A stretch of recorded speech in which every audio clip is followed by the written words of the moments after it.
আফ্রিকার অন্তরে তানজানিয়ার উত্তরাঞ্চলের বনে এক প্রান্তরে বসবাস করে এক জাতি যার নাম হাদজা।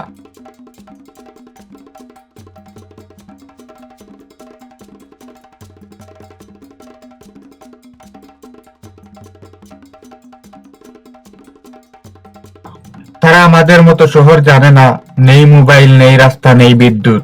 তারা আজও বেঁচে আছে সেই প্রাচীন জীবনধারায়, যেমন ছিল আমাদের পূর্বপুরুষেরা হাজার বছর আগে। এরা পৃথিবীর শেষ কয়েকটি শিকারী সংগ্রাহক জনগোষ্ঠীর একটি, যাদের জীবন যেন এক জীবন্ত টাইম মেশিন।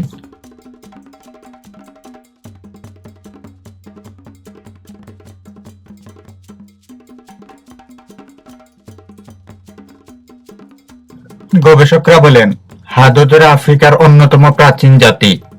তাদের বংশধর অন্তত 50 বছরের পুরনো। তারা এমন এক সময় থেকে এসেছে যখন মানুষ এখনো কৃষিকাজ শেখেনি, ভাষাও ছিল না পূর্ণাঙ্গ। প্রজন্মের পর প্রজন্ম তারা টিকে আছে প্রকৃতির কূলে, বনের সঙ্গে, পশুর সঙ্গে, নদী ও আগুনের সঙ্গে।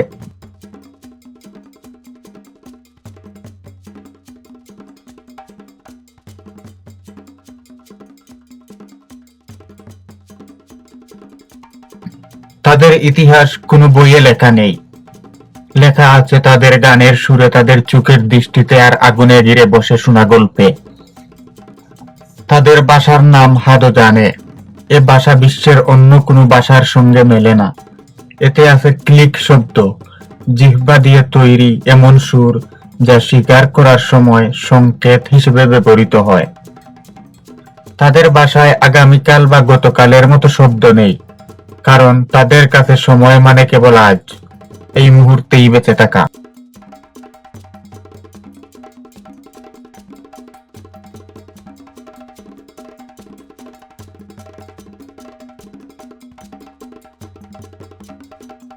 হাদজাদের জীবন প্রকৃতির ছন্দে চলে। সূর্য উঠলে তারা জাগে, সূর্য ডুবলে ঘুমায়। তাদের কোনো গড়ি নেই, বাড়ি নেই, জমি নেই। তারা ছোট ছোট দলে বনে ঘুরে বেড়ায়। যেখানে খাবার পাওয়া যায় সেখানেই তাদের বসতি। পুরুষরা শিকার করে, নারীরা খুঁজে আনে ফল, মূল, মধু আর বনকন্দ।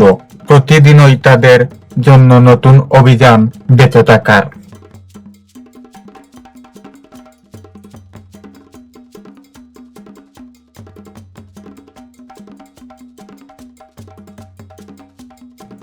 হাদজরা শিকার করে ধনুক ও তীর দিয়ে।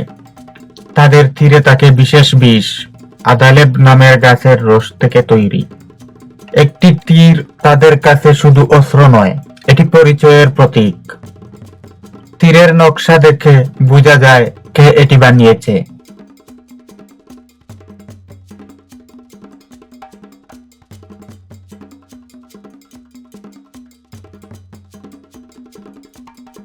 নারীরা গাছে উঠে মধু সংগ্রহ করে, শিশুদের শেখায় কোন ফল বিষাক্ত আর কোনটা নয়।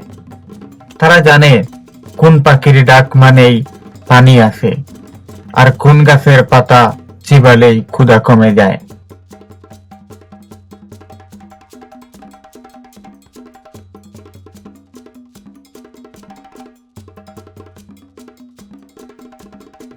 আগুন তাদের জীবনের কেন্দ্রবিন্দু। হাদজরা 2 টুকরো কাঠ ঘষে কয়েক সেকেন্ডেই আগুন তৈরি করে।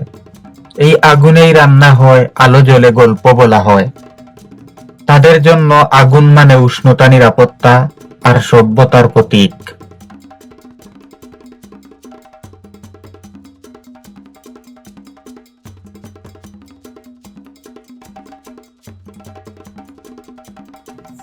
হাদজাদের ধর্ম কোনো মন্দির বা বইয়ের মধ্যে নেই। তাদের বিশ্বাস প্রকৃতির মধ্যে। গাছ, পানি, সূর্য আর চাঁদই তাদের ঈশ্বর। রাতে আগুনের চারপাশে তারা নাচে, গান গায়। তাদের গান মানে কৃতজ্ঞতা। শিকার সফল হলে তারা গান গায়, বৃষ্টি এলে গায়, কেউ মারা গেলে গান গায়। গানেই তাদের ইতিহাস, তাদের প্রার্থনা।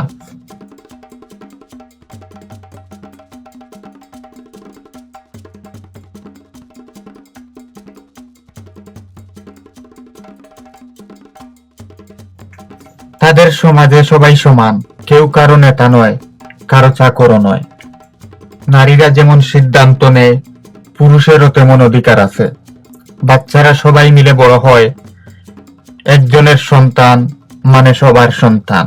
এটাই হাদজাদের সমাজ, ছোট সহজ কিন্তু ঐক্যবদ্ধ।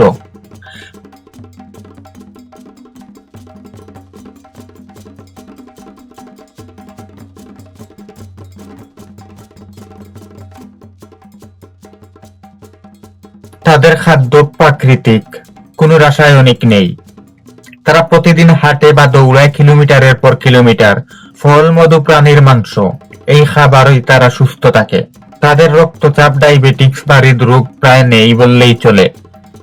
প্রকৃতি যেভাবে মানুষকে বানিয়েছে, তারা এখনো তেমনই।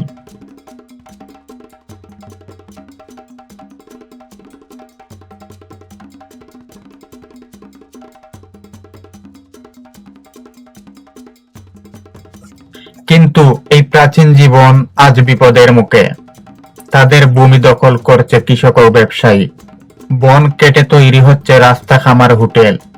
প্রাণীরা হারিয়ে যাচ্ছে, নদী শুকিয়ে যাচ্ছে। মাত্র 50 বছরে হাদজারা হারিয়েছে তাদের ভূমির 90%। অনেক তরুণ এখন শহরে চলে যাচ্ছে, হারাচ্ছে তাদের ভাষা, ঐতিহ্য, পরিচয়।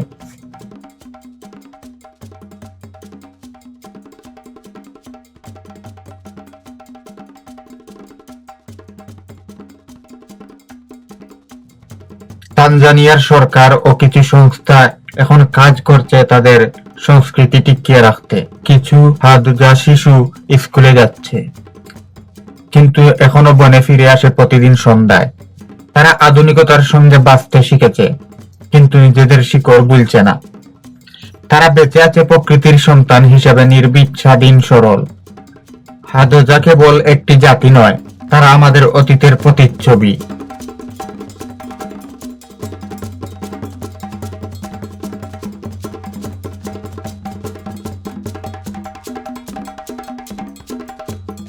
একটি প্রশ্ন, যদি আধুনিকতা আমাদের দূরে টানে প্রকৃতি থেকে, তবে আসলে কারা বেশি উন্নত, আমরা নাকি তারা?